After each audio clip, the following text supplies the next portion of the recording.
this bill to the House.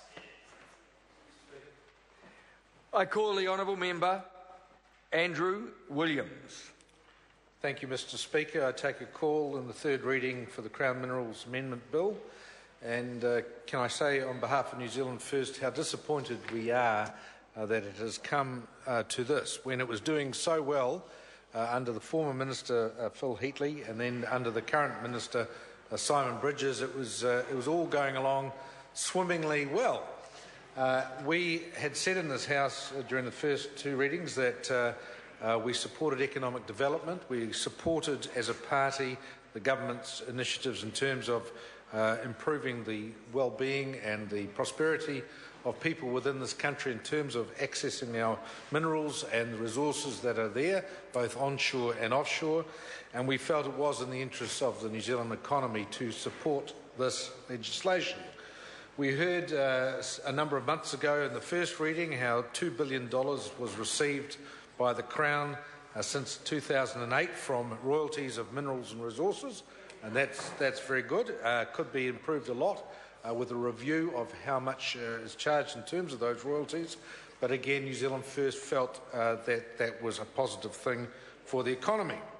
We also supported the idea of a two-tiered system for the permit management so that higher risk, higher value minerals would have a higher level of permit management as compared to lower risk, lower value minerals.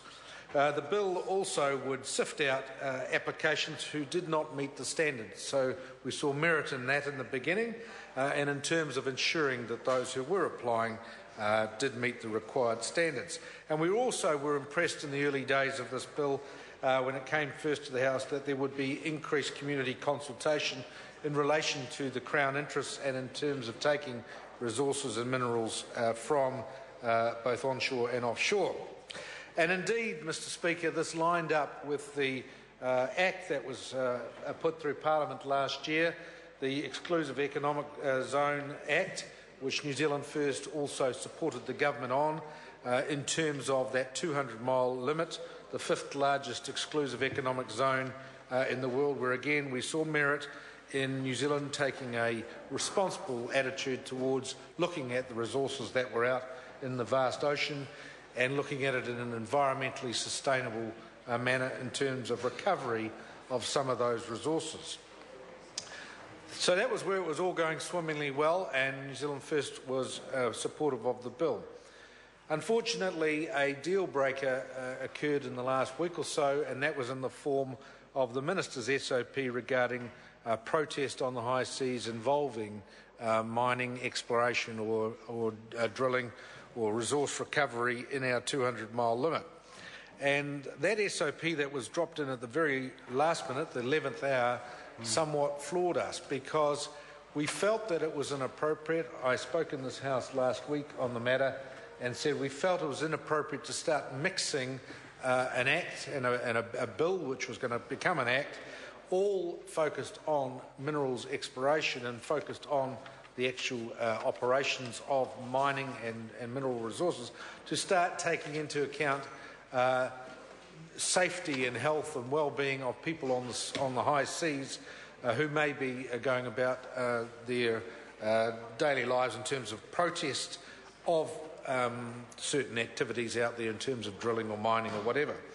And we felt that was, Mr Speaker, really undermining the heart of what Kiwis stand for. We always support the underdog. We also always support the person who's prepared to stand up and be counted.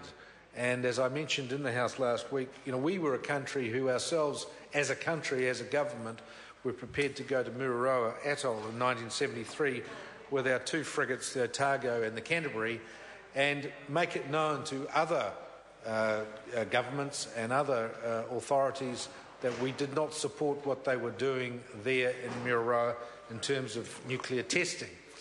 And we felt that that was our legitimate right to go there, to do it in a safe manner, to do it in a responsible manner, but we did feel it was our right to go over there and cause a little bit of mayhem on the high seas for the French at the time.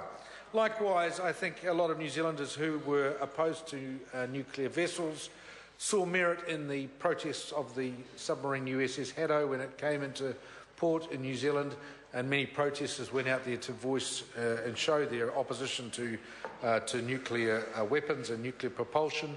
While it perhaps didn't go down with all New Zealanders, a lot of New Zealanders did uphold the right of those protesters to go out there and show some opposition to nuclear activity.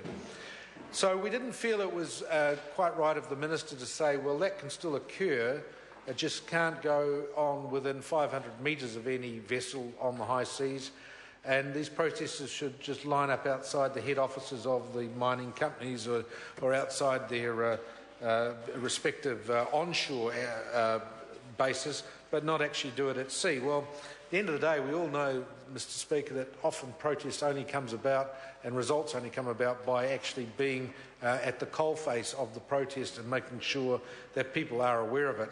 And New Zealanders, I think, will always uphold the right of lawful and reasonable protest.